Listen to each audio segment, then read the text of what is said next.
धन्यवाद। आज आप इस प्रेस कॉन्फ्रेंस के लिए आए हैं। एक बहुत ही गंभीर और महत्वपूर्ण मसले पर यह प्रेस कॉन्फ्रेंस है। बंधुगण, आप जानते हैं कि आम आदमी पार्टी के नेता, राज्यसभा के सांसद संजय सिंह जी की कल ईडी ने गिरफ्तारी की है। शराब घोटाले के केस में गिरफ्तारी हुआ है और उसको लेकर जिस प्रकार की राजनीति आम आदमी पार्टी कर रही है, ये आज पूरा देश देख रहा है। यह आम आदमी पार्टी का चरित्र है। सीना ठोक करके घोटाला करो और जब पकड़े जाओ तो उस पर राजनीति आरंभ कर दो। मैं आज सवाल पूछना चाहता हूं आम आदमी पार्टी से कि अभी 3-4 दिन पहले पंजाब में सुखविंदर सिंह कैरा, जो पंजाब के कांग्रेस के विधायक हैं, ड्रग्स केस में उनकी गिरफ्तारी होती है। उनको ड्रग्स के केस में अरेस्ट किया जाता है। पुराना केस था, केस चल रहा था, गिरफ्तारी होती है। आम आदमी पार्टी प्रेस कॉन्फ्रेंस करके कहती है law will take its own course. जब पंजाब में जहां आपकी सरकार है, वहां पर कांग्रेस, जो आपकी विपक्षी पार्टी है, जब उसके सदस्य और उसके विधायक गिरफ्तार होते हैं तो law will take its own course. और जब आपके विधायक या आपके सांसद गिरफ्तार होते हैं शराब घोटाले में, वहां ड्रग्स का केस था, यहां शराब का केस है, तो आप कहते हैं law should not take its course. ये तो बौखलाहट का मामला है। ये डबल स्टैंडर्ड आखिरकार क्यों है? यह सवाल भारतीय जनता पार्टी आज आम आदमी पार्टी से पूछना चाहती है। बंधुगण, आखिरकार ये शराब घोटाला क्या है और ये जो गिरफ्तारी हुई है संजय सिंह जी की, ये क्यों हुई है? आप सभी जानते हैं 2022 में शराब घोटाले को लेकर, ये जो लिकर स्कैम हुआ था दिल्ली के अंदर, इस शराब घोटाले को लेकर सीबीआई ने, सेंट्रल ब्यूरो ऑफ इन्वेस्टिगेशन ने एक केस दर्ज किया था। क्योंकि इस पूरे मामले में मनी लॉन्ड्रिंग हुई थी और जहां भी मनी लॉन्ड्रिंग होती है वहां प्रवर्तन निदेशालय, अर्थात जिसको अंग्रेजी में एनफोर्समेंट डायरेक्टरेट ईडी कहते हैं, वह भी केस दर्ज करता है। और चूंकि यहां मनी लॉन्ड्रिंग हुई थी, इसलिए ईडी ने भी केस दर्ज किया। कई लोग इसमें जेल में गए। मनीष सिसोदिया जेल में गए, कुछ अधिकारी भी इसमें जेल में गए हैं और कुछ व्यवसायी जो इस पूरे प्रक्रिया में, घोटाले में जुड़े हुए थे, वो भी जेल में गए। आप सभी जानते हैं कि कुछ व्यवसायी जो जेल में गए थे, कुछ बिजनेसमैन जो जेल में गए थे एक्साइज स्कैम में, शराब घोटाले में, उनमें से एक दिनेश अरोड़ा थे।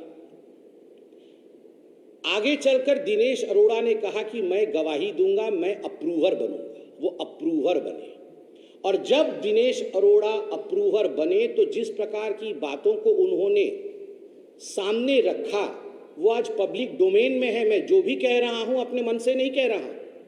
मेरे पास कुछ ऐसा इंफॉर्मेशन नहीं है जो किसी और ने मुझे बताया है। ये सब कुछ पब्लिक डोमेन में है that Dinesh Arora turned into an approver. एक बार अप्रूवर बनने के पश्चात उन्होंने बहुत महत्वपूर्ण बातों की खुलासा की। किन बातों की खुलासा दिनेश अरोड़ा ने किया?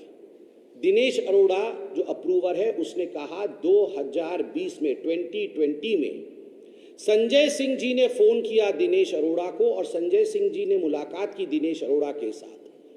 दिनेश अरोड़ा जो बिजनेसमैन है, जो रेस्टोरेंट चलाते हैं दिल्ली में, उनको संजय सिंह जी ने 2020 में फोन करके कहा कि चुनाव दिल्ली के आ रहे हैं, मोटा पैसा इकट्ठा करना है, आप रेस्टोरेंट और बार वालों से बात करो और ये पैसा इकट्ठे करने का काम करो।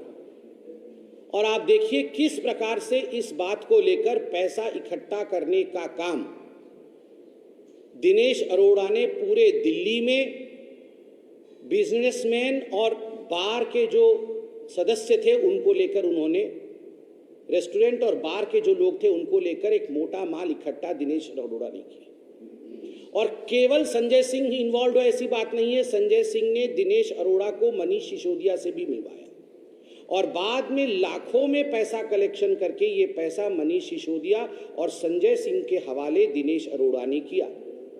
बदले में क्या मिला?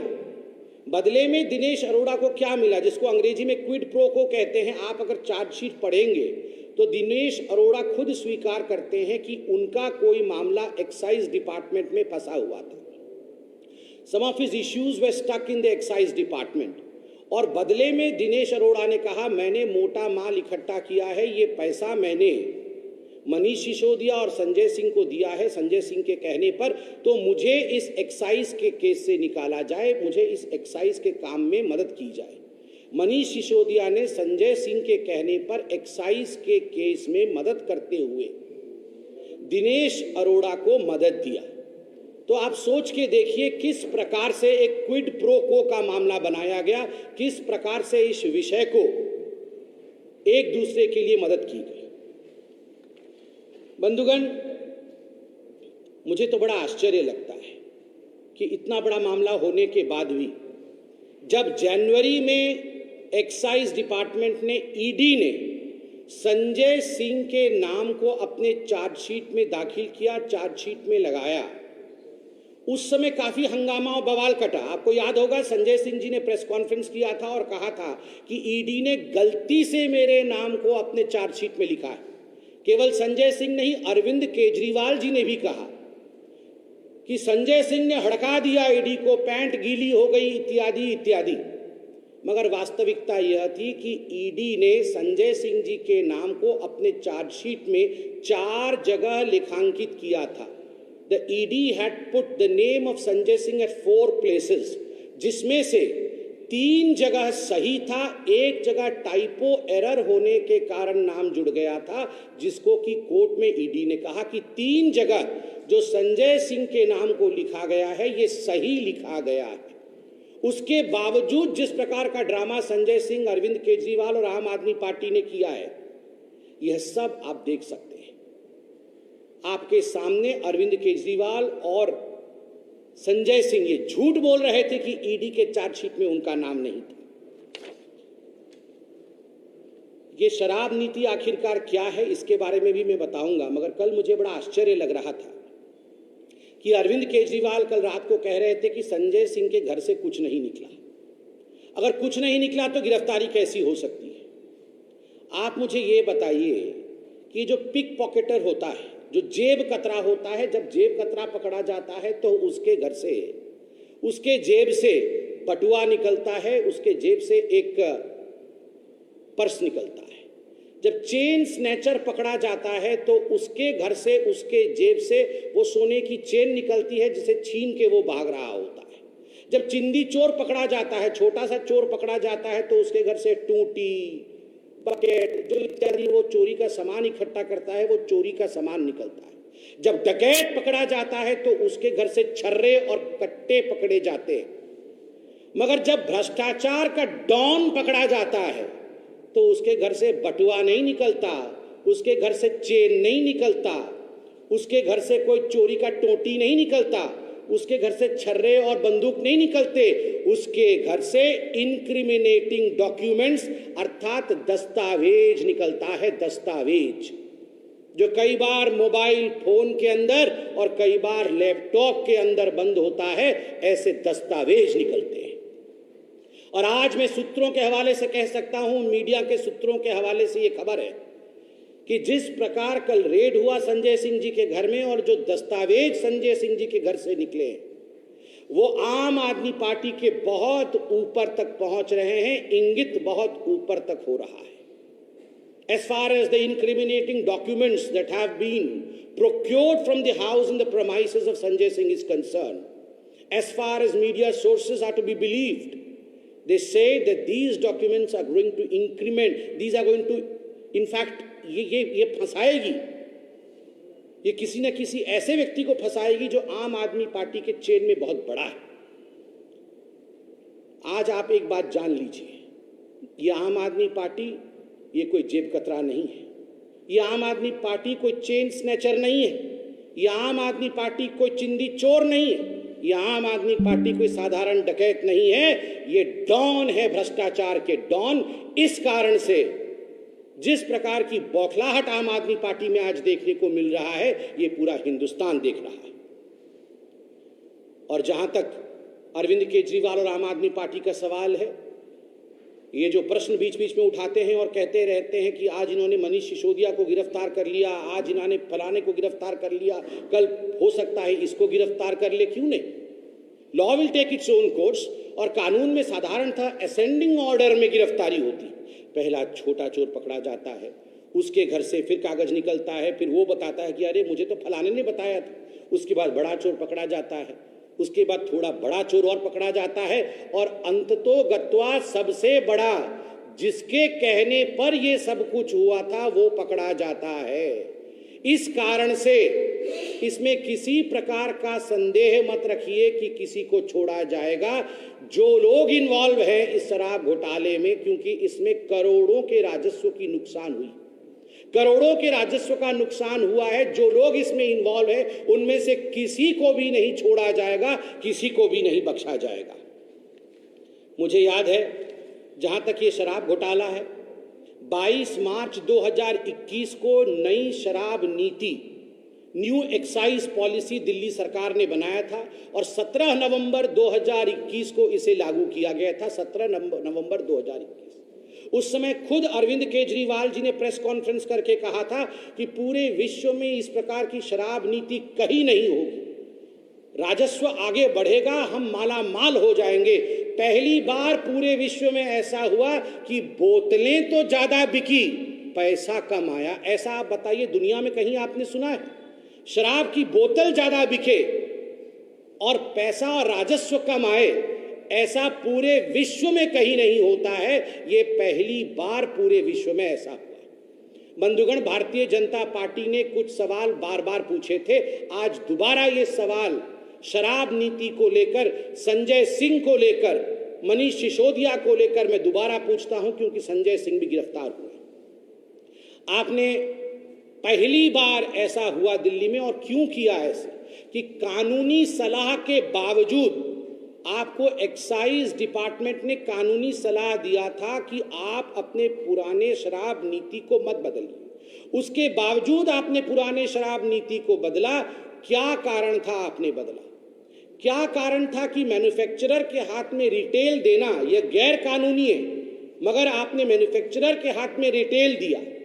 क्या कानून था कि पहली बार हिंदुस्तान के किसी राज्य में ऐसा हुआ कि पहले शराब पे कमीशन 6% का होता, 2% का होता था, माफ कीजिएगा, पहले 2% का कमीशन होता था, उसे बढ़ा करके 12% का कमीशन किया गया और उसमें से राउंड ट्रिपिंग करके 6% आम आदमी पार्टी के ट्रेजरी में जाती थी, आम आदमी पार्टी कमाती थी।